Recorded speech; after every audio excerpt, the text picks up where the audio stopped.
Hello students, तो चलिए आज हम लोग शुरुआत करते हैं क्लास 10 के एक्सरसाइज 5.1 के क्वेश्चन नंबर 4 के 13th पार्ट का। इस क्वेश्चन के बाकी जो 12 पार्ट थे वो हमने पिछली वीडियो में कवर कर रखा है, तो आप लोग प्लेलिस्ट में जाकर के देख सकते हो। बाकी हमारा जो 13th पार्ट है उसमें हम लोग करना क्या है, तो हम लोगों को सिंपली ये देखना है और बताना है कि क्या ये जो सीक्वेंस है वो एपी फॉर्म कर रहा है, और अगर वो एपी फॉर्म कर रहा है तो हम लोगों को कॉमन डिफरेंस निकालना और इसके बाद के जो 3 टर्म्स होंगे वो भी फाइंड करके बताना है। तो चलिए हम लोग शुरुआत करते हैं। तो यहाँ पर हमारा जो फर्स्ट टर्म है, मतलब कि जो a1 का वैल्यू है वो क्या है, √3 है। a2 का वैल्यू √6 है। a3 का वैल्यू √9 और √9 को हम लोग क्या लिख सकते हैं, 3 लिख सकते हैं ना।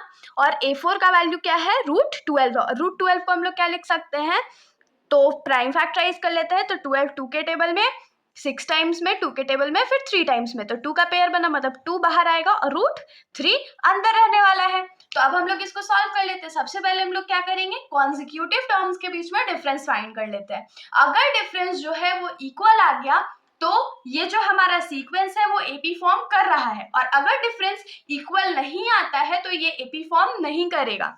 तो हम लोग यहाँ पर लिखेंगे a2 माइनस a1। तो a2 हमारा क्या है, √6 और a1 क्या है, √3 है। अब देखिए इसमें कुछ माइनस करने वाला बात तो है नहीं, हम लोग इसको माइनस तो नहीं कर सकते, तो इसको ऐसे ही रहने देंगे।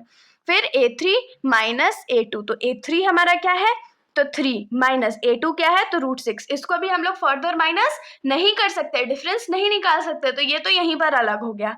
फिर a4 माइनस a3, a4 क्या है, 2√3 माइनस a3 क्या है, तो 3 है। इसको भी हम लोग सॉल्व नहीं कर सकते। और यहाँ पर जो डिफरेंस है कॉन्जिक्यूटिव टर्म्स के बीच में वो इक्वल नहीं है, क्योंकि इक्वल नहीं है तो ये एपी फॉर्म नहीं करेगा। तो हम लोग लिखेंगे since the difference between the consecutive terms are not equal, क्योंकि कॉन्जिक्यूटिव टर्म्स के बीच का जो डिफरेंस है वो इक्वल नहीं है, therefore this does not form an AP. तो ये जो सीक्वेंस है वो एपी फॉर्म नहीं करेगा। अब हम लोग आ जाते हैं इस क्वेश्चन के 14th पार्ट पे। तो इस क्वेश्चन का जो 14th पार्ट है उसका हमारा सीक्वेंस है a², फिर 3², फिर 5², फिर 7 का स्क्वायर, और फिर ये ऐसे करके कंटिन्यू हो रहा है। तो अब देखिए स्क्वायर स्क्वायर वाला सॉल्व करना बहुत झंझट का काम है, कर तो सकते हैं लेकिन हम लोग क्या करते हैं, इसको एक बार सॉल्व कर लेते हैं। अब सॉल्व कैसे करेंगे, तो 1 को क्या लिख सकते हैं, 1 का स्क्वायर क्या होता है, 1 होता है। 3 का स्क्वायर क्या होता है, 9 होता है। 5 का स्क्वायर 25 होता है। 7 का स्क्वायर 49 होता है, और फिर इसको ऐसे कंटिन्यू कर देते हैं। कोई दिक्कत ऑफ कोर्स नहीं होगा।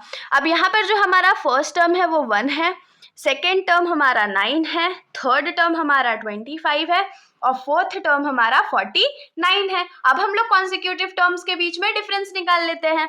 तो यहाँ क्या हो जाएगा, a2 minus a1 that is 9 minus 1 8 हो जाएगा।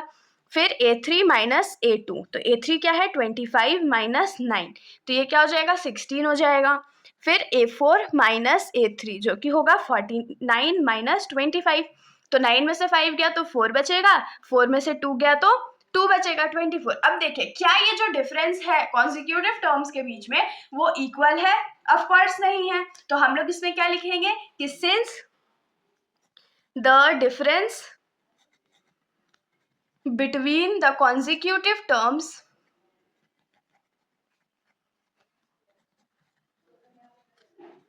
आर नॉट इक्वल, क्योंकि कॉन्जिक्यूटिव टर्म्स के बीच में जो डिफरेंस है वो इक्वल नहीं है, therefore this does not form an AP. तो यहाँ से ये एपी फॉर्म बिल्कुल भी नहीं करेगा। अब हम लोग आ जाते हैं फाइनली इस क्वेश्चन के लास्ट पार्ट पे, जो कि है 15th नंबर।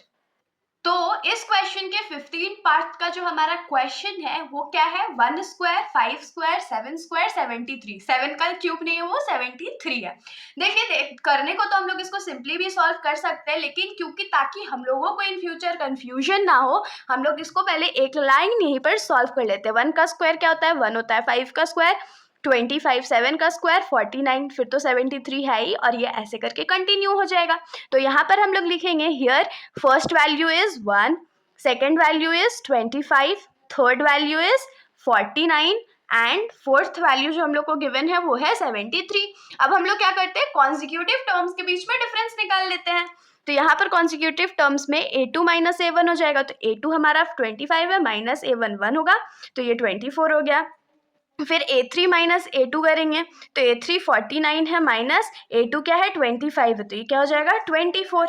फिर a4 माइनस a3 करेंगे, तो a4 हमारा क्या है 73 माइनस a3 क्या है 49। और जब इन दोनों को हम लोग माइनस करेंगे तो हमारे पास जो डिफरेंस आएगा वो 24 का आएगा।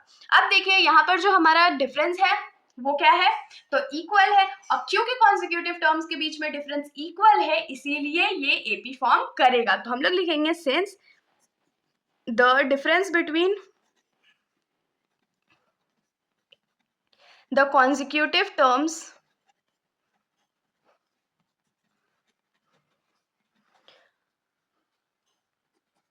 आर इक्वल, कॉन्जिक्यूटिव टर्म्स के बीच में डिफरेंस इक्वल है, therefore this forms an AP. तो यहाँ पर एक एपी का फॉर्मेशन होगा।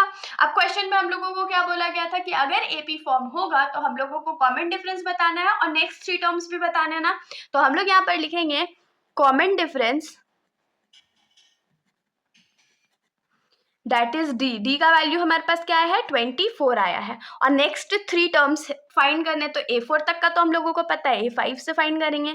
तो a5 का वैल्यू क्या होता है a प्लस 4d। a का वैल्यू हमारा 1 है, प्लस 4 इंटू डी का वैल्यू 24 है, तो 1 तो रहने देते हैं, 4 4 जा 16, बाकी हाथ में रहा 1, 4 2 जा 8 1 9, तो ये क्या हो जाएगा 97। उसके बाद a6 पे आते हैं, तो a6 क्या हो जाएगा a प्लस 5d। तो a का वैल्यू 1 प्लस 5 इंटू 24, तो 1 को रहने देते हैं, 5 4 जा 20, बाकी हाथ में रहा 2, 5 2 जा 10 और 2 12 हो गया। तो ये क्या हो जाएगा 121। और a7 का वैल्यू हमारा क्या हो जाएगा a प्लस 6d।